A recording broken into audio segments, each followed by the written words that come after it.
And you're very welcome to the Take a Pull podcast, Tap 28, and it's day 2 of the Dublin Racing Festival at Leopardstown.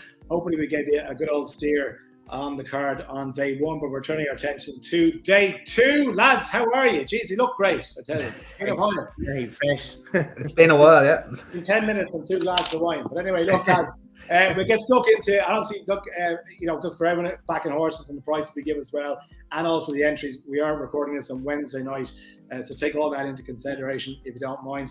Dec and Andy are with me, and we're ready to go, lads. We have Paddy Mullins Mayor's Handicap Hurdle to kick things off. And again, look, 25 entered here. Andy, so I'll start with you. It's a bit of a puzzle here. Gordon Elliott has She Could Be Anything, which she's a good hardy old mare. She give her all. I'm a fan of hers.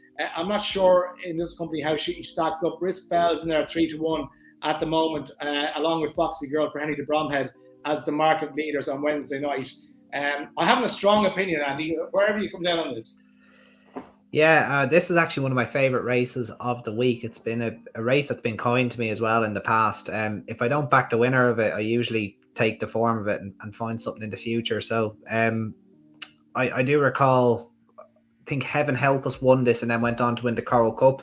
She beat Tell Me Something Girl, who I think was third in this after a break, and then she went on to win the Mayor's Novice Hurdle this year. So it is a race that can throw up Spring Festival winners going forward. So if you don't find a winner of it, just keep it in the back of your mind is what I'd say.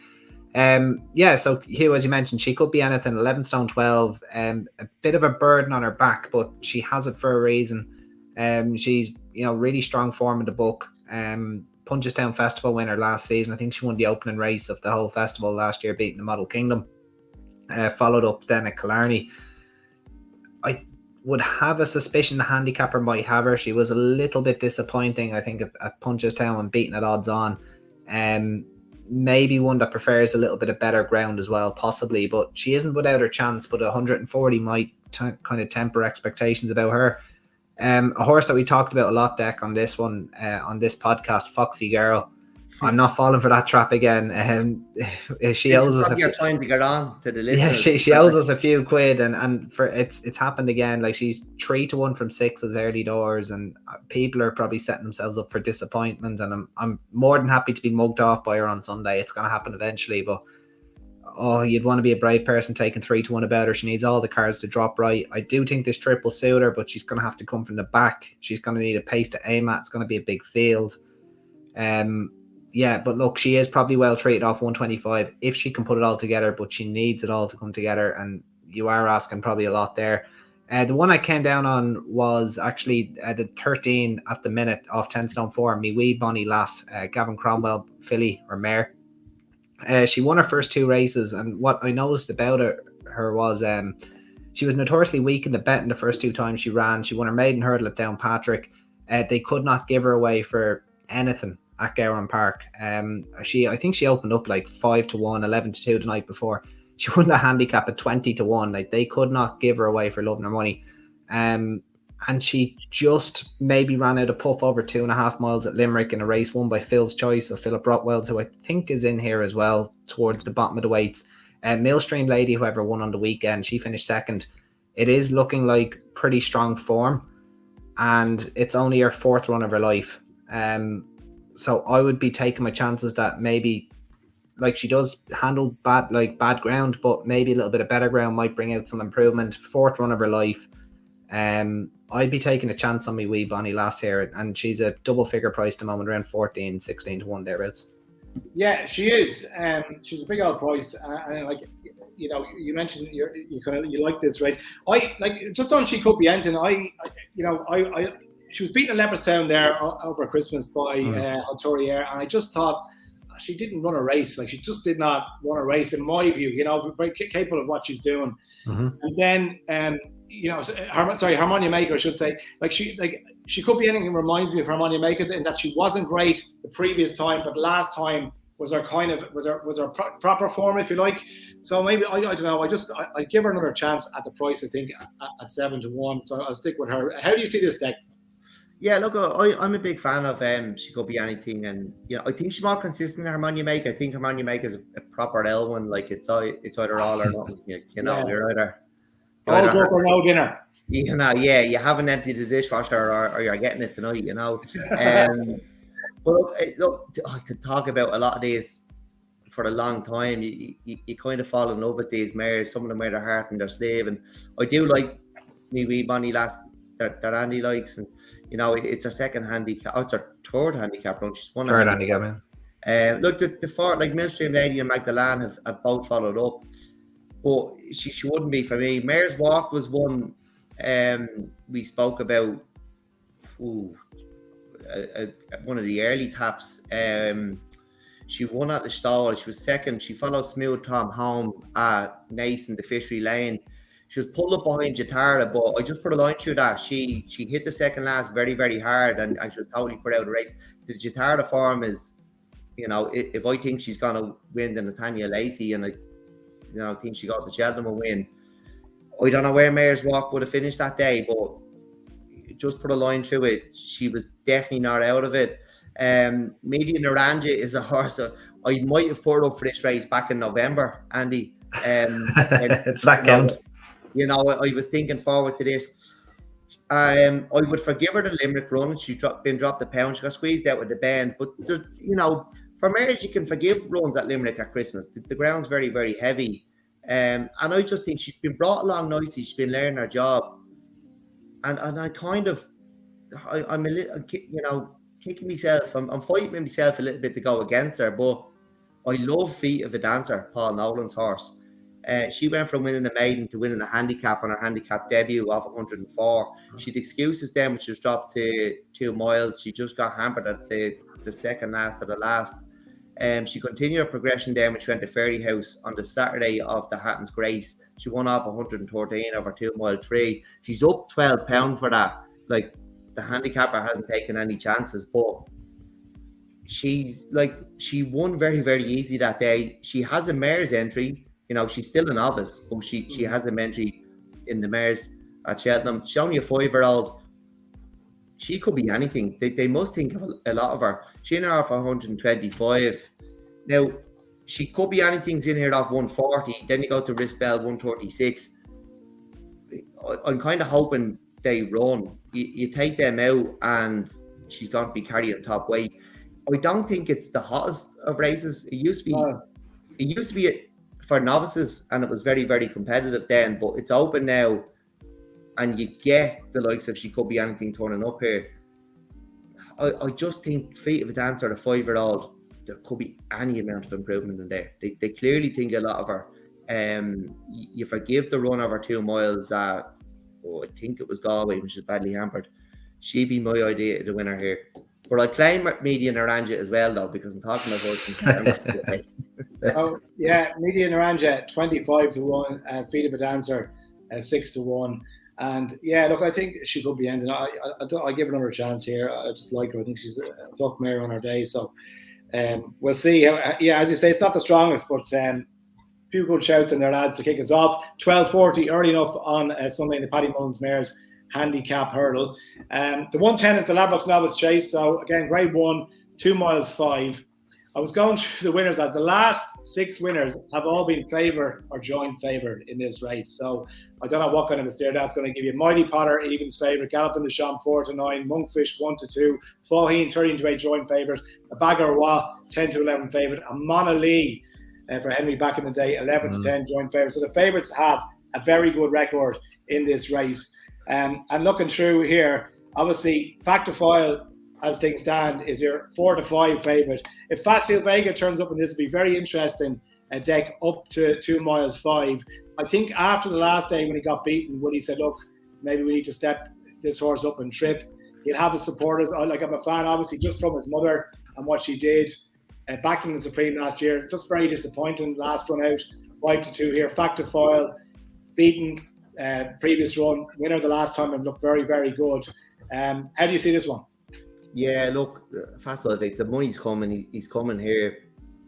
I think he's definitely one of the best novices, if not, the best apart from Marine National. I am worried about Leopardstown for him, though. He's underperformed there twice now, and they've been quite. I don't know. They've been a bit unusual, the two runs. The one in the over 2 miles in the novice hurdle last year, and then when he was beaten at Christmas, they were just. I'm worried. Did he get hurt here over hurdles? And did you remember that the last day? And I'm not rushing to back him back at Leopardstown again. I think he'd have won the Drinmore over 2.5 miles. I think he'd have won it really, really well. But I'm gonna take him on here, and it's two of Willie's others. Grangeclare West, he was a great woman at Christmas. He was very, very impressive, but I'm wondering is going to be a little bit sharp for him. So I'm probably going to side with Nick Rocket. He was fourth in beginners. It was a really, really hot beginners. It was won by Corbett's Cross, but he went there with experience. Monty Starr was in there. What's the name of that? 3-card Bragg. 3-card Bragg. Yeah, that's very disappointing. Yeah, go on. Yeah, you know. But Nick Rocket followed up then. He won his beginners, beating Tactical Move. He was a grade 2 winner over hurdles. I think he's gone under the radar for Willie. He was in different colours. He'd probably be a shorter price. He's one I really, really like. And I do think Facile Vega is the best horse in the race, but I'm just worried, is Leopardstown the problem for him? Does he have nightmares there? And I'm just worried he has a bad memory there and he mightn't put it all in. Fact to file, like 17 lengths from Zana here, Andy, the last day. Manila Kakuna in behind as well. I mean, that was an impressive performance, I think, as we saw over the festival. Now, I don't know how strong you read that form. I can understand why he's such a short price. I think I'm gonna lob this guy into a double on the day. How do you see it? Yeah, the market's speaking very highly of him. He's actually gone to a shade of odds on tonight.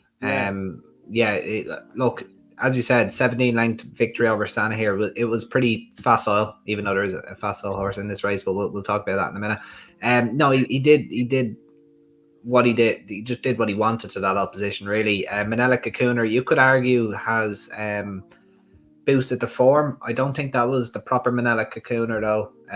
Coming off a year's break. Long break. Long time. He tied up badly. It looked like he badly needed to run. But look, all Factor Fall can do is go and win, and he was very, very impressive. Don't get me wrong, but you spoke in the intro to this race, Hugh, about Facile Vega, and look, there are a few facts. Who's his mother? Vega. Yeah. What trips did she excel over? Further. Yeah, 2.5 to 3 miles. I've always said he's shaped like a stair, and he just probably. Look, I think he got exposed at 2 miles by Found a 50. They kind of crawled in that race. There was a bit of a stop-start, but like it was a real dart to the line, and he just didn't have the gears, which is absolutely fine. Some horses can be end-to-end 2-milers, especially as novices. Think back to the likes of Classical Dream, possibly even Ballyburn this year. You go back a little bit further, you're Kicking Kings. Shishkin would have fallen into that bracket, but they thought he was a 2-miler forever. So War of Attrition was second in the Supreme. War of Attrition, absolutely, completely, absolutely. Alpha off. Look, the list goes on and on and on. This horse just needs to step up and trip. He's the best of these over hurdles. Like, he would laugh at any of these over hurdles. Does he need a strong pace, Andy, to settle him? Do you remember that race? Was it Leopardstown where he went off like a lunatic and just never settled at all, like, and still managed to get in, like, you know. That's a good point. That's absolutely does need to be taken. But I do think he can do his own donkey work. Like, as you said, he went off like a scalded cat that day, but he was able to do his own donkey work. I think he could get out in the front end here and have no issues. The only thing I would say about Grangeclare West and Nick Rocket, I wouldn't be certain that they're going to be runners here. The betting is certainly suggesting Grangeclare West is not going to turn up. He's 2-1 out to 7-2. Like, it's a needless walk. Like, his form this year is up there at the best of any of them. So I would be a little bit worried about him. And I had Nick Rocket down for the 10-up novices chase at Navan, and I still have a hunch that he is going to turn up there. But look, if he doesn't, he doesn't. But for me, Facile Vega, he's needed a step up and trip badly, in my opinion. I've always saw him as a horse that could possibly win a Gold Cup, not a champion chase. And all the talk at the start of the season between him and Marine Nationale, there was polls on Twitter all over the place. It was always him or Marine Nationale. But now that he's stepping up in trip, what I like to say is speed kills those that don't have it. This horse has speed, and stepping up 5 furlongs, especially on the dam side, he'd be one of my better bets of the weekend, to be honest, if he was rock up here. Okay, absolutely. Yeah, 5-2. Vega. Fascinating to see how he goes over this longer trip, and everything you said makes sense. His pedigree, like his dam, and everything we saw, I guess, even over hurdles and last time out. So look, it'll be fascinating to see how he goes. But it's a hot race, guys, and yeah, I'm really looking forward to it. It's a cracking first great one on the card, second race on Sunday at Leopardstown. The 140 is the Talis Ireland novice hurdle. Again, grade 1 over 2 miles. 14 entries here. Andy, Ballyburn is your 10 to 11 favourite. Willie has won 9 out of the last 10 in this race. Sam Crow, the second coming of Jesus Christ, Sam Crow prevented 10 in a row in 2018. I believe Sam Crow is hacking up around point to points at the moment, and he's found his love for life again, which is great to hear. But Ballyburn, short price favourite here. I think I'm going to double him with the favourite in the first race here. So, I should say with Factor Foil, a little short price Willie double here. Andy, how do you see this one going? Yeah, I've made no secret my love for Ballyburn. I've thought he was a fantastic bumper horse, and look, Dec, we spoke about this. It's similar to Galopin de Champs. You thought he was as quiet as a lamb in the ring when he made his debut at Fairyhouse. Betting kind of spoke that way. They left Firefox dominating from the front. We saw the real Ballyburn then on the 29th, when he, for lack of a better way, just pissed all over Cletus Poulal, really, who went on and won this weekend. And obviously Apples of Brazil, he was held in pretty decent regard by Barry Connellan connections. I think he's a right one, personally. I know there's the talk of 2 or 2.5 miles for him. I just think he's an end-to-end 2-miler. As I said in the previous race, those Supreme winners like Classical Dream and Shishkin, etc., that, you know, always shaped like stayers but could win a Supreme. I think this horse could go in a Supreme and win it from the front under Paul Townend. I think they'll go from the front with him here as well. Shade of odds on, but I do think he's the most likely winner. Going through the rest of them, a lot of these probably ain't going to turn up. There was money earlier in the week for Brighter Days Ahead. That's seemingly dried up. I do hope connections go here because I would like to see her against the boys getting £7. I was always a big advocate for mares getting £7. I backed her for the mares novices. I'm a huge fan of her. She was brilliant in bumpers last year. I mean, she was. Yeah, I don't know. I heard a little whisper that she might have had a setback in preparation. So I don't know where they are with her at the moment. Right. Okay.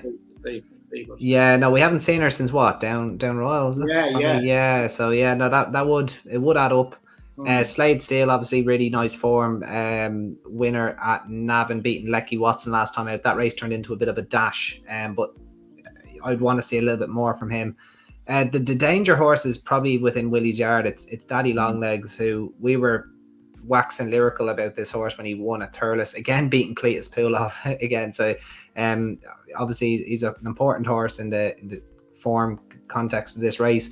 Daddy Longlegs beaten by 13 lengths. He could have beaten by 33 lengths if he wanted to. He's obviously flatbred. He's by Almanzor.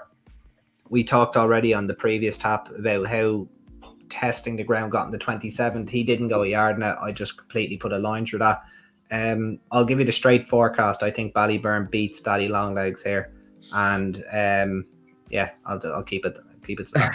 Okay, you're going for the Willie one too. What about the Royal Bond winner, Far and Glory? Has he been overlooked here, Declan? I like that horse, Gordon. I mean, I think he's maybe a little bit underestimated. His price isn't underestimating. He's 5-2, but I think he could throw a right challenge down.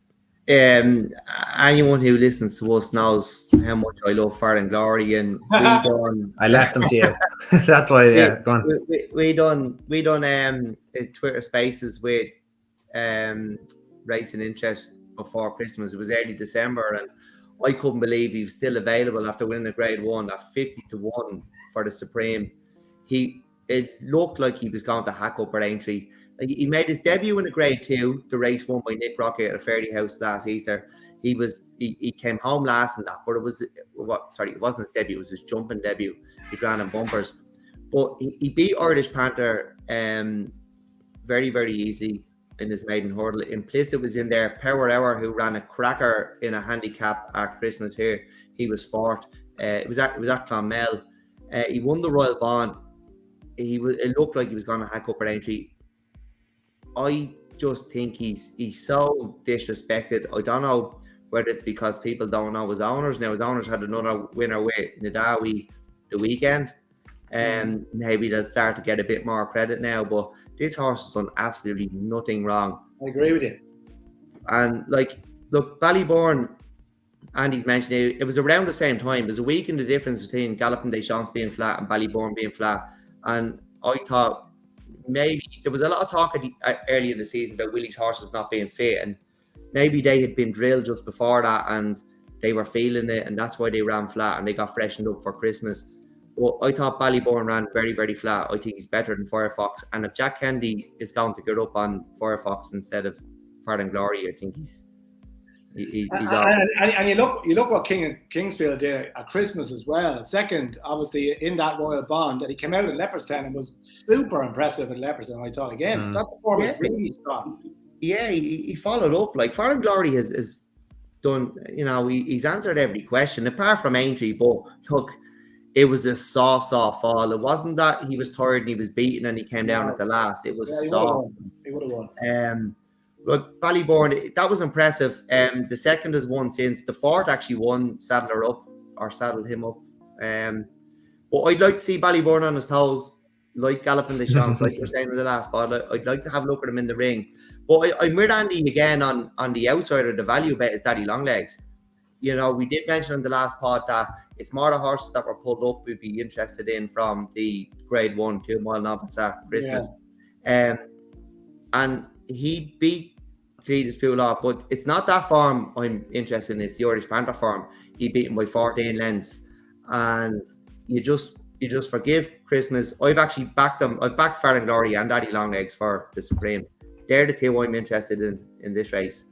I know Ballybourne is short and he's the high horse, but I just think Farding Glory's been so disrespected. But Daddy Longlegs is the forgotten horse due to the Christmas run. But his debut is he would you say he's flatbred, Andy? He's absolutely flatbred. He's 100%, yeah. And he ran at St. Clew. It's not like he ran at Dortal or one of these places where you see the jump horses coming from. It was a proper flat track and he jumped really, really well. But ground will be key to him, where this Farding Glory might go wherever you want him to go. Yeah, so, I'm with you. I agree. I think he's completely disrespected, and like 5-2. Like obviously, people say, look, he's not. The bookies have him fairly right, but yeah, I tell you, you're sitting on 50-1 for the Supreme. I'll tell you what, I love that dog. I love that dog. Especially he's bigger than that in the exchanges. If he goes and wins this weekend, I mean, like he'd be 4 or 5-1, and who knows? Yeah, I think that Royal Bond and King of Kingsfield is a good horse, and again, another one who's a big price here. It's a cracking race, yeah. So look, we'll wait and see how it is. The 1-2 Willie for Andy, Farding Glory to give Dec his 50-1 Supreme docket into a 4-1, and he can lay off a few quid and then buy a bottle of champagne. So look, we'll see how it goes, lads. Cracking race. The 2:10, we move on if we can, is the Ladbrokes Dublin Chase. 2 miles and 1 furlong. The 1 furlong is going to completely rule out Captain Guinness, so I can scratch him off. El Fabiolo is obviously no price favourite. I think he wins.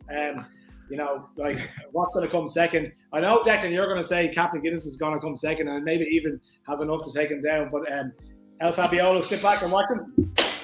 You watch El Fabiolo win this and you just have more on Captain Guinness than the Queen Mother. Over the mile and 7. Lovely. It does good ground on a Wednesday. I can't see him being beaten, and I mean that. I'm not just saying that like fishing for value. I'd like to think myself and Andy find value on a Thursday at Clonmel or Taurus. We're not looking to show off steps.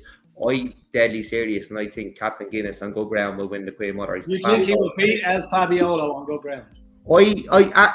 Andy spoke about it the last couple of races. Like those novice races at Cheltenham can be ran to suit stayers. They can be an end-to-end gallop. The Supreme suits a stayer. Now they have to be quick. The Arkle suits a stayer. I honestly thought El Fabiolo was flat to the boards down the back in Cheltenham last year. I thought he was going as fast as he wanted to go, and he just outstayed them. I thought for the second time at the festival, John Baum was given a questionable ride. He was too handy. you know, with another mad thing. It was Dysart Dynamo again. And that lunatic headbanger, yeah. He's an absolute, yeah. I handier than John Bond, like, you know, but it was, look, I hope he's not listening, but it was typical of a guy. I know he's Irish, but he's riding in Britain too long. No feel he's done the same on Monaghan in the RSA. Jockeys that ride around Ireland say handier. They don't get panicked, you know, but they're used to riding around tracks like Tremor, and, you know, I think educational tracks are educational for horses and jockeys. Whereas in Britain, most of the Premier racing is on your Newberries, you know, your Aintries. They're flat, they're long straights. I don't think jockeys get a good education there. And when they go to Cheltenham, it is more like an Irish track. So, like, I just think John Bond's got two questionable rides. El Fabiolo just outstayed him. I thought he was flat to the boards. That was going as fast as he wanted. And I think Captain Guinness will do him on good ground. Okay. He won't get the trip, Captain Guinness, here. Or if it's fast. And what about Captain Guinness without the fad then in this one? It'd be even money. It'd be 6-4. Yeah, I'm not even interested in, like, who's he have to beat? He beat Dino Blue. Dino Blue, maybe. He's better than me. If it's good ground, ground is key to him. But he might jump the last in front here. He might look like the winner, and he'll find nothing. The last furlong. Yeah, but don't worry about that. We'll just, you know, we'll get it back at Cheltenham. Hopefully he goes out again, but I'll be on the phone to AK. He gave me 100 to 1 last year, so. You get on. Anthony, if you're listening, get the old 150 to 1. Yeah. Right, Andy. Is there any play for you in this race? How do you? I don't know. It's like, I know Dec has his Captain Guinness, and yeah, that'd be one of the all-time shouts if he laughs at El Fabiolo turning for home on the Wednesday at Cheltenham, all time. But I don't know. Look, El Fabiolo's 2-7. As you said, it's a 2-mile 1. Look, Gentleman to me is a real deviant though. He always has one big one in him every season. He won this race last year. I think Blue Lord was 1-4, maybe 1-3, 1-4, 1-5, maybe to win this race last year. And he was undone by Gentleman to me. What I would say is this is Gentleman to me's champion chase, without a shadow of a doubt. So I think he was beaten half a furlong at Christmas last year and then turned that form around to win. Good ground is probably essential. Dino Blue, will she run? She might. I'd have to see declarations. I'd say she's a suspect runner, but getting her £7, she'd give El Fabiolo a race. Like 7.5 lengths, she beat Gentleman B at Leopardstown on the 27th. So, you know, that's not to be sneezed at. It's not at all. And I think this is a good opportunity for her. As I said, the mare's getting £7 in these grade ones. If they're good enough to do it, it's a huge asset. And look, you'd have to give her a lot of respect. So, Gentleman to me with his champion chase basically on Sunday, coupled with Dino Blue, if she was to run here, that's enough to stop me back in El Fabiolo with 2-7, who's beaten Fildor and then just ran against novices. I still need to see him win an open grade 1. It's easier said than done. We've seen many hype horses, like we talked about, even Hugh talked about the second coming of Jesus Christ and Sancro, and we saw what happened when he found open company. And then we've got El San Ra, who this is his final run before he wins the Grand Annual at 11-4 on the Wednesday. He rocks up with all the money behind him. I'm just going to sit back and watch this. But if you did want to have a bet, I would probably have a hesitant play on Gentleman to me, because this is his champion chase without a shadow of a doubt. So another horse that needs good ground, all right? Good ground, yeah. I think there is a bit of rain forecast Saturday, but you know Leopardstown, like drainage is like it rains. Chase course be good, golf course be flooded. So that's just the way it rolls. So he's a proper spring horse as well, isn't he? Yeah, absolutely. He is like Aintree horse, really. Like, you know, that's exactly. Yeah. Did he beat John Bonner? Who did he beat? Some John Bonner? Who did he beat? He won the 2-mile novice grade 1 anyway. He beat Edward Stone. Edward Stone. That was it. Yeah, that was it. Yeah, brilliant. Okay, lads. Yeah, again, interesting race. Look, you know, even if Fabiolo does go and win, there's plenty of permutations here, and keep an eye on Captain Guinness, especially at Cheltenham. We'll all be keeping our fingers crossed for Dec's docket. Right, the Chanel Pharma Irish Champion Hurdle, lads, 2:45. There's 5 entries here, but look, I mean, we have a race, and Stateman is heavy odds on, and he deserves to be. Another horse really that just I don't, for whatever reason, we just haven't taken him. You know, he's not a public horse really, in the same way that maybe Hurricane Fly was. Whatever he's done absolutely nothing wrong. He's been fantastic wherever he's gone, apart from obviously chasing home Constitution Hill. But look, Bob Ollinger's in here at 7-1. Very interesting back over 2 miles. They tried chasing with him, didn't work out at all. Seems to have his mojo back.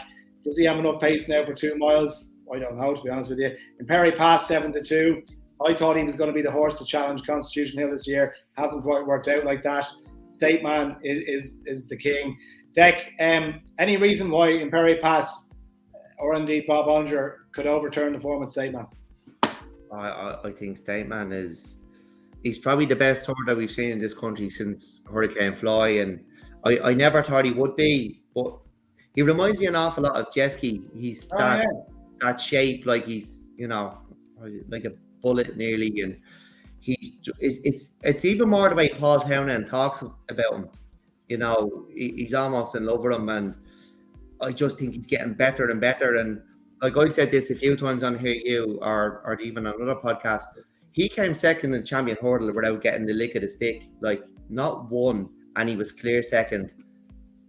And he's so good. He's so far ahead of the rest, and it makes you think how good Constitution Hill is. But I think Willie's cooking something, and he might have been cooking it before the Champion Hurdle last year, and that was the reason Stateman was never popped the question. Willie's no problem waiting in the long grass and planning something for the long time. We've seen him with Galway hurdles with the likes of Sharjah. Did Wicklow Brave win one? Saldier won one. Saldier, you know. I don't think anything in this country is good enough to lay a glove on Stateman, and I include Lassie Mount to that. No, I disagree with you. Okay, look, that's fair. You're allowed to be wrong now and again. I think Lassie Mount getting 7 beats Stateman. Okay, look, you have to say Lassie Mount deserves a chance because she's beaten Rubod by 8 or 10 lengths. Constitution on the snap, she wasn't even out. Same way Constitution Hill did by 9 lengths, and she got right the £8, take off the pound, she'd get £7 from him. That's the 9 lengths. She deserves her chance, but I just don't think people are giving Stateman the respect he deserves. I think he's getting better and better, and the performance at Leopardstown the last day I thought was exceptional. We spoke about Imperial Pass after the Hatton's Grace, and there was no shame in being beaten by a stayer in Tehupo that day. Absolutely no shame in that. He was just outstayed by a stayer, which you're talking about a champion hurdler. Even Istabrak was beaten in that race. So I thought he was going to be a proper contender, but Stateman I think he's cleared of anything in this country. And I do include Lassie Mount, and I think he'll have a proper go at Constitution Hill this year. Yeah, I'm sorry, tongue in cheek. I'd love to see Lassie Mount, you know, line up in a 2-mile hurdle against the lads. I'd love to. I think she's exceptional. Andy, like, it's very hard to argue that Stateman isn't. I don't know why it is. Maybe that a lot of people just haven't taken him to their. I mean, look, maybe the horses are strange. You know, people have their things. Maybe because he's just cantered round rods on most times. There hasn't been a kind of fight story here. I thought Imperial Pass was going to be the one to put it up to him. That hasn't happened yet. I don't know if it'll happen this weekend. How do you see the race? Yeah, Stateman is a horse that I've taken a real shine to him because I wanted to take him on at Christmas with Imperial Pass, and I did, and I got what I deserved, really. Right. Yeah. No, he's an absolute lamb of a horse. Like, he's so calm. He listens to his jockey. He's almost like an equine version of See the Stars in that way. Like he's so. He's professional and polished. He's professional. Yeah, exactly. He's just a professional. That's the best way to put him. Like, before the race, you could probably take him out in the rain and lead him across the M50, and there wouldn't be any problem. Like, you could lead him across and back through traffic. He wouldn't bat an eyelid, and you could probably send him down to the start of this race, and he'd probably go and win it. I'm a massive fan of him. Bob Ollinger, like, what's the? How do you describe him? Like, it's great to see him back. Don't get me wrong. He's gone and won. I don't think they know what to do with him, to be honest with you. Annie, like, he's not they probably destroyed that horse, and whereas they didn't know what to do with him. And personally, I'd have sent him to the Arkle. Now we know he won at Turners or a Marsh, whatever it's called. Well, he did really. Like, I mean, he did. Like, no, well, it's the last time I looked up the teletext to you, it said he won it. Listen, teletext has been wrong for years, Dec. But I don't think he's a 2.5 mile horse. Unfortunately, he doesn't see out the 3 miles well enough, and he's not quick enough. He's not quick enough to lay up a statement and quicken off that again. Unfortunately, no disrespect to the horse, but you know, he might make the pace here. Rachel might just send him out and go, right, lads. The only chance of winning this race is to. That'll only make it easier for statement. That'll only go lovely. I'll take a toe into the race and I'll just quicken by it. I think if you want to get statement beaten, you probably want to. I don't know how you get. He needs to fall. Yeah, he needs to fall. Yeah, absolutely. Okay, all right. So it's pretty much unanimous for State Man. I like you, Andy. I took him on with Imperial Pass, and you know what? I might give Imperial Pass one more chance here. I don't know. I just think we haven't seen.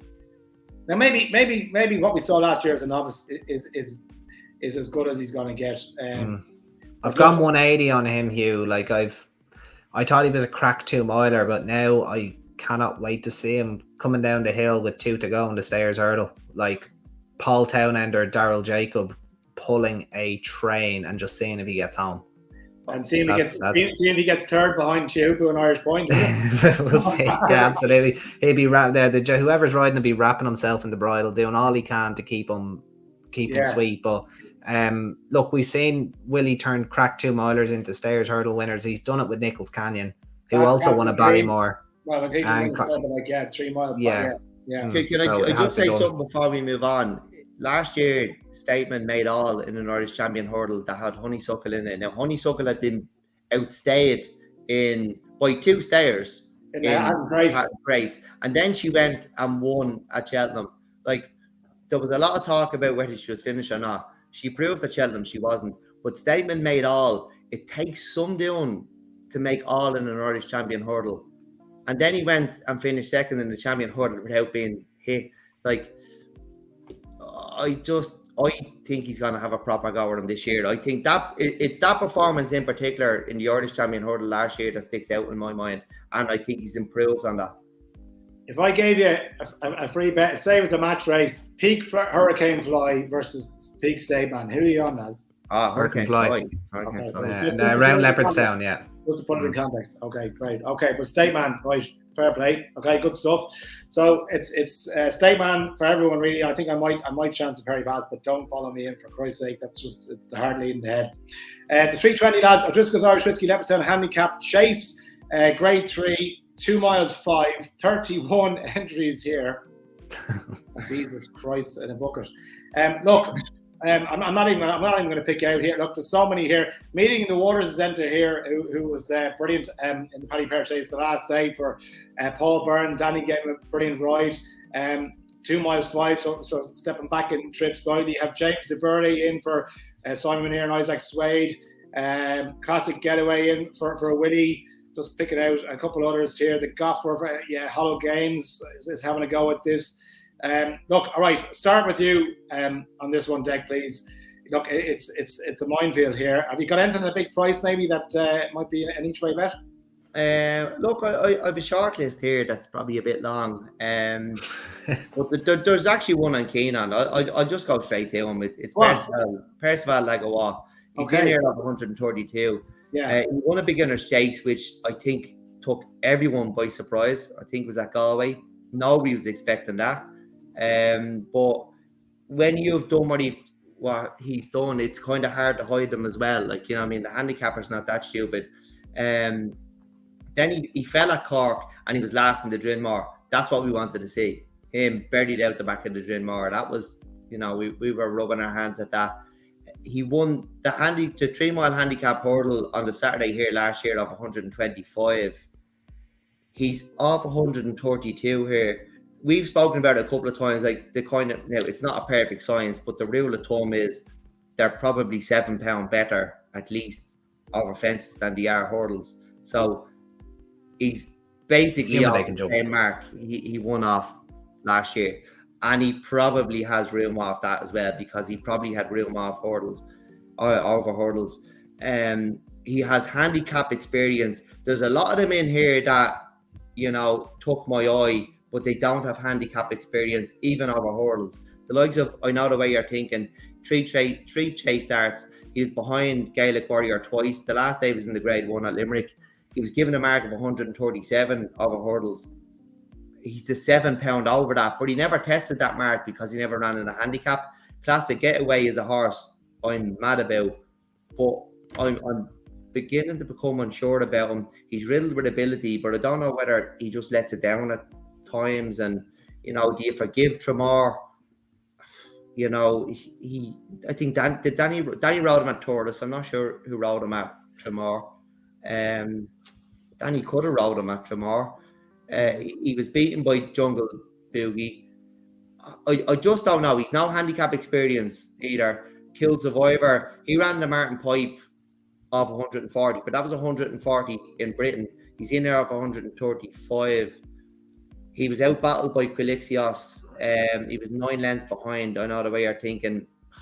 Maybe not in a race this competitive. The one I think could trouble him is Chavez. He's in there of 132. It's his own year-old, but it's only his 10th start. He's 1 from 4 over fences. He was 5th in the Danmore, beating 12 lengths. His only chase win came over 2.5 miles at Ascot. So he's back to around the trip that he's won off. I just think Percival Legawa, we spoke about it earlier or on the last pod, you know, creatures of habit, trainers, owners. He's turning up here again. The Charles Bourne's horse done it out. Charles Bourne's had a horse who won over hurdles 1 year at this meeting, and then over fences the next meeting. Somebody who's listening will know where I'm at. This could be the next one. Percival Legawa. He has all the experience needed. And you know what? I remember before the Drimore, we were doing the coverage in RT, and Brian Gleeson interviewed Gavin Cromwell and said, "Look, we're here to take our chance. He's a good horse. He might be quite at this level, but he's a very good horse." And that would have done him no harm whatsoever. You know, like in a top Grade 1 race like that, and see how we go. There's no better place to handicap a horse than in Grade 1s. And Willie's become the master at it. Like in Britain, they brought in a new rule to stop Willie doing it, because you got 3 runs into a horse and they might have hacked around in the Grade 1. You went to Cheltenham and you won. So you have to have 4 runs now. Trainers here, they've been doing it for a long time. They don't seem to have copped onto it in Britain. But then it's hard to handicap a horse when there's only 4 runners in a race as well, isn't it? So no, exactly, So okay, Percival Legawa for Dec at 8-1 at the time of recording Wednesday night. Andy, how do you see this one? Another one of the races I thoroughly enjoy. I really enjoy this handicap. But look, this all revolves around Fakir Duderee for me, and if whether he runs or not, because he's keeping a lot of these horses out of the weights again. So as we saw, Percival Legawa, Chavez, they're in off 9 stone 11. They're very slightly wrong. Most likely they will be claimed off. Like Connor Stonewalsh probably gets on Percival Legawa. Chavez, I'm sure Willie would find a decent claimer for him as well. Aidan Kelly could get the ride on. Aidan Kelly could very easily jump on, or the young lad who rode the double at Limerick this week for him. Names escape me. Hagen, was it? Anyway, so look, I one of the young lad that rode the double for Limerick anyway. Look, that's what Fakir Duderee has the ability to do, obviously, with his mark of 161. Speaking of Sam Crow and that famous race where Fakir coming through and Sam Crow fell. Anyway, the Drinmore, absolutely. The 2 I like, well, to be honest, there's one I absolutely like, but they're coming from the same race. a few years ago, Birchdale won this race after not quite getting home with the Paddy Power on the 27th of December at Leopardstown. Yeah. Two horses that are, well, one's prominent in the market, one isn't. James de Burley and Adamantly Chosen. James de Burley led them a merry dance in that Paddy Power chase this year and just didn't quite get home, faded into fourth late on. Massive eye catch run with the context of this race. He's only 6-1 to win this. But if you go back and watch that, Adamantly Chosen had a very, very wide path in that race and came there absolutely swinging after the second last and just did not get home over the 3 miles. He just doesn't stay 3 miles. They supplemented him for a Brown advisory last year at Cheltenham, just didn't get home after the real whacker and Braun went hard on it on the front end. Adamantly Chosen was second to Mighty Potter in the grade 1 on this card last year over the course and distance with a really good effort, probably a career best 40-1 or something he was, I think, SP that day. I think this is the perfect race for him. He won't be the choice of Paul Townend. We spoke about Danny Mullins. It could very easily be Danny Mullins. Could even be Sean O'Keefe. Could even be Brian Hayes. It doesn't matter. This horse is ready to win. And I'd be very, very sweet. I'm at around 16-1 to win this race. I have been for quite a while. And then, yeah, I know the way you're thinking as well. Very, very interesting. Giving a picture to the novices, maybe how good Gaelic Warrior possibly is. Worth noting that he's only entry at Cheltenham at the minute is in the Brown advisory over 3 miles. And he has been well found in the market anti-post. But going back to it, Adamantly Chosen for me, really, really sweet in him. And I'm going to have a good pop at him in this race. Okay, so Adamantly Chosen 16-1 and Percival Lego for Dec in the O'Driscoll's Orange Whiskey Handicap Chase 320 on the card. Next race we're going to talk about, lads, is the Handicap Hurdle, the Timeless Slash Winners Handicap Hurdle. 34 entries, and it doesn't get any easier, I'm afraid. So listed race, it's over 2 miles. It's off you go, and absolute carnage all the way through here. That was the name of the Charles Burns horse. What's that? That was the name of the Charles Burns horse I was talking about the last race. Off you go. Off we go. Oh my God, it was. Yeah. Okay. And look, there's loads of entries for this, and an awful lot of them aren't going to run, right? So, like, there's a lot of double entries across the weekend here, and I don't have prices for this because I think the bookies, obviously are going to wait and see what comes in. Look, I don't know if any of you have a strong view on this as things stand. And we'll start with you. Like, look, I'm not sure. There's a couple of horses here that we know definitely aren't going to run. And then you have the likes of like Andy Dufresne in here as well. It just seems to have completely lost his way. It's a horse that I followed a good bit. And Magical Zoe's in here. I don't know if she's going to definitely go in this. Tudor City, the Old Faithful as well. Look, I mean, I don't know. Have you a strong fancy? Ooh. You, this is easy. You, come on, you. Come on. I thought you were professional and you were prepped. Right. What are we doing? Look down the bottom of the weights there, Hugh. Number 23 at the minute. There's actually a ballot in this race because there is, yeah. There's a few of them on the same weight, but he's number 2 in the ballot, and we're hoping, she could be anything goes to the mares. There's maybe another couple. We only have one more then. A number 2 in the ballot will get in, and it's all over.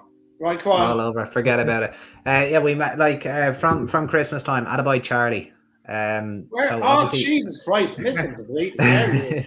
He's in there. He must be a good price if you missed him. I didn't even see him. There's no prices here. I didn't even see him there. I was looking go on. I was looking at Conyers Hill there for that absolutely mental Wexford syndicate there for Paul Nolan. But go on, he's just about number 23. Attaboy Charlie, right? Okay. Yeah, we landed a touch at Christmas time with him, and look, we've already mentioned that we think the form is strong. We've alluded to it in the previous episode. The way this horse won, and I know when you back a horse, you can become biased and you can think it's going to win the world. And look, it's very, very easy to do. But if you go back and watch what this horse did, like out the back, almost borderline looked like a non-trier, to be honest with you, wide and out the back. Declan texted me in the middle of the race saying, "Cheers for that." Then JJ Slevin made all his headway, and probably the worst part of the track, like after the second last, cut through the field like a knife and butter, 10 wide, basically on the chase course. got there too early somehow. The pace fell away, so we have to quicken again away from Paul Nolan's horse time, Park of Kings, is it? And then the Philip Rothwell horse that won last time out. And look, that's looking like strong form. This horse must have been lobbed in from a height to win the way he did. He won off 111, 12 pounds. 123 now, so that's a 12 pounds won't stop him. As I said on the podcast at Christmas, I think this could have been a 135, 140 type of horse. He's still off 123. He's off a stamp on his back. He's going to think it's his birthday again. I think this horse, all being well, is still very, very well treated. There's not many horses in here that you can argue are well treated. Common Practice won the equine version of the 110 meter hurdles at Ferryhouse last time out. And when that turned into a total dash, we already mentioned, which she could be anything, probably going elsewhere. Zenta, only a 5-year-old. She is admittedly dangerous. She'd be the one I'd like to see not turn up, to be honest. Tudor City, absolute legend at the game, but probably old enough to order a pint at the bar now. It'd be a pint bottle of Guinness off the shelf for Tudor. Exactly, yeah. Legend of a horse, though. One of my favourites. But and look, with a bit of luck, a few come out and Dying to Win gets in, and she goes hard from the front, and this lad can come here with a double handful under JJ at the last and go away and win. As I said, I think he's a 135 odd horse. The 12 pounds doesn't bother me, and I'd be very sweet on him. My only very, very minor worry is Edward Cowley had a fantastic Christmas. Like, I think 3 winners over Christmas. 2 of them backed up quickly and didn't quite perform. But as I said, this horse was the first one to win, and he's had the longest break out of those 2, so it wouldn't bother me too much. So yeah, attaboy Charlie for me. Okay, that's a very strong shout. Despite the hike for attaboy Charlie for Andy, I'm just going to throw. I was looking at Conyers Hill, and I had just the form open here, which is probably why I missed attaboy Charlie. He's right above him, 23 and 24 on the card. I am going to give a small each way shout to Conyers Hill, just for a couple of reasons. Like, I was in Ferryhouse when he came from the back, literally came way out the back, almost like attaboy Charlie, you mentioned, looked like a bit of a non-trier at one stage, flew home, just a little bit too much to do, needs to be switched off. And I think the ground is key to Conyers Hill. Like, that was heavy at Leopardstown December 27th when he finished 5th. Wasn't a bad run.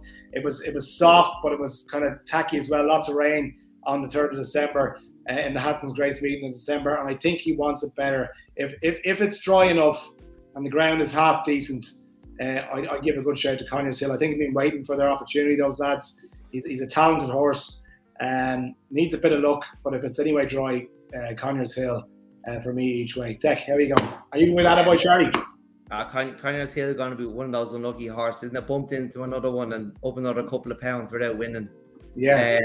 Look, the attaboy Charlie thing, it wasn't just Andy put him up on the pod. Andy'd been put him up previously. He'd spoken about him.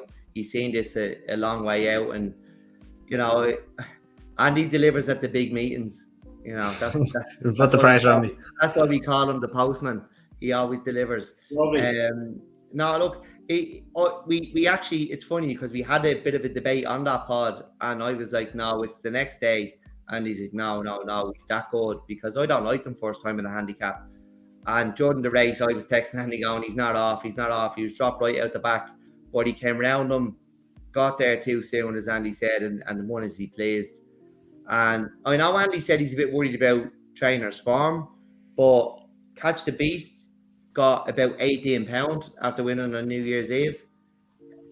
You know, Catch the Beast isn't as good as attaboy Charlie. Got £18. Attaboy Charlie is good enough to handle it. He probably still has room. Like, you reckon he's another £10 off that?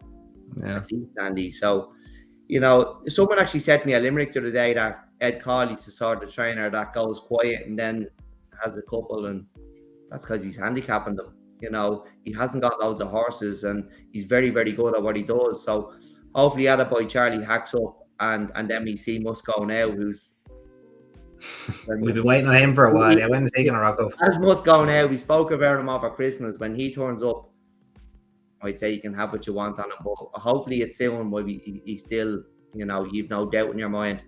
if there is one to follow him home, well, obviously something has to follow him home. He'd be by your side. Still only 5 somehow, in there off 125. He's very, very consistent. But as Andy reminded me earlier, every time I back him, he carries the last home with him. So he didn't back Christmas. He was second off 123. Bumped into one. Yeah, he bumped into one. I'm struggling to see anything else really well handicapped in this, and it's a bit of a surprise really. And you know, Andy had lined Attaboy Charlie up for this after that Leopardstown run at Christmas, and I thought it would be trickier than this, but I think this is fairly straightforward. Okay, what kind of price are you hoping for, Andy? Am I not asking? I have prices here, Hugh. Actually, give me 2 seconds. He's been well found already. He's between 6 and 8 to 1, depending on where you shop. So he's not gone. You probably didn't scroll down far enough, Hugh. That's 3 times my normal price, Andy. Back him each way, so. Okay, that's strong as you're going to get. Attaboy Charlie. Yeah, look, I tell you what, lads, I'm going to listen to you because I didn't have a strong fancy anyway. Conyers Hill is more. I'd love to see the Wexford lads get a day out, and they do believe there's a big race in that horse. But sure, look, I think he needs the ground, so we'll see what happens. Last race on the Sunday then, 4:25. It's the Coolmore NHRSR's Hurricane Lane and Mares flat race bumper, grade 2. And look, Aurora Vega is going to take a lot of people with her, given the pedigree. Obviously, we spoke about Facile Vega today. She has done nothing wrong, really, I guess, in bumpers. 3 from 3, September, August. We haven't seen Aurora Vega in a while, but is there anything, do you think, to take her on, Andy? And I'll start with you, Dec, actually, on this. And if so, what stands out to you? Yeah, look, I don't mind a grade 2 mares bumper. We spoke about bumpers on the last pod, but for mares, it's about black type. For geldings, I don't understand it at all. This maybe should be the only bumper on the card. And it could possibly be a grade 1 bumper because this is the coming together of all the best mares, and you can understand this for black type. But yeah, look, Aurora Vega is going to be short. I think she won at Sligo the day Kiandana made a seasonal debut last year, and she won easy. She's 3 from 3. You said you. Yeah. So Sligo that was the first time we saw her, and she was. She was 5 to 1 on, and she won. 12 lengths, I think. So yeah, she won handy. Yeah, and the form might be good. Look, I haven't looked at this pretty hard, but I do like the look of Jonathan Sweeney's horse, Barnahash Primrose. She beat Harry's Annie, quite easily at Limerick. She chased Maureen home at Verdi House or Punchestown, one of them, the last day. Anyway, it's not. Look, to be honest with you, if I need to punt in this race, I haven't had a great weekend. No. I've had an absolutely wonderful weekend. And you might be trying to get rid of a few. I do like John Sweeney's here, but mares can be hard to get your head around at some stage, as I'm sure we all know.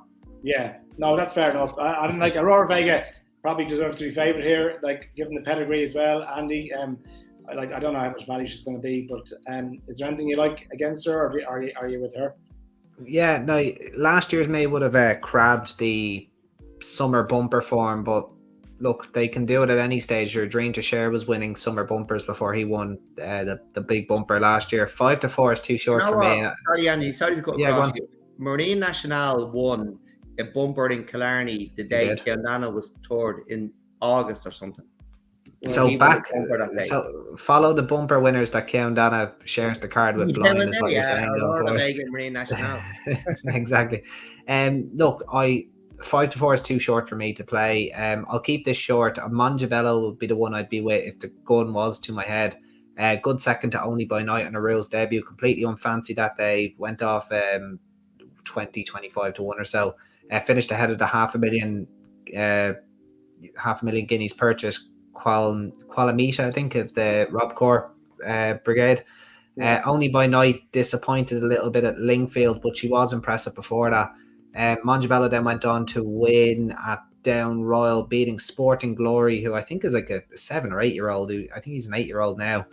Quite an old horse, but he ran Romeo Coolio relatively close at Fairyhouse on his next start at a huge price. And albeit they did crawl in that race at Fairyhouse, but Romeo Coolio came into that Fairyhouse race with a monumental reputation, and Sporting Glory, in my opinion, excelled himself, finishing second there.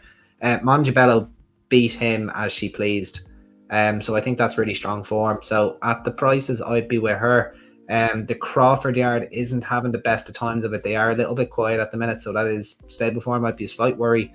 But as I said, it's probably not a race being on too mad to punt in. But if I had to, if you had a gun to my head, Hugh, it would be on Mongebello. Okay, lovely stuff, guys. That's it for the Sunday then. So just all that's left to ask you for is your naps. Right, go on. I presume, Andy, it's your old pal, Attaboy Charlie. It has to be, isn't it? I've talked them up, isn't it? Yeah, absolutely. Balls deep in BB Baskin, as Jerry Ryan. Absolutely, yeah. That's going to be the case. I will do the Trixie probably with Fasol Vega and Adamantly Chosen. So we'll try to get rich on Sunday, but yeah, Attaboy Charlie's nap. Okay, Dec, you're not pleased on Sunday? Look, I'd probably stick with Chitara, but if you wanted to have an interesting bet, it would be Black Bamboo, Perso Legawa, and Attaboy Charlie. Right, okay. That'd be in each way, Trixie. Okay, lovely. And I have to give you one of my usuals, lads. It's a 4-timer. They don't call it the Willie Mullins weekend. Stateman, here we go. Stateman. So Ballyburn, El Fabiolo, Stateman, and Aurora Vega pays just under 6 to 4. Just under 5 to 1. Right, okay. 6 to 4 for the 4. Ballyburn, El Fabiolo, Stateman, Aurora Vega pays 5 to 1. You tipped up Foreign Glory earlier.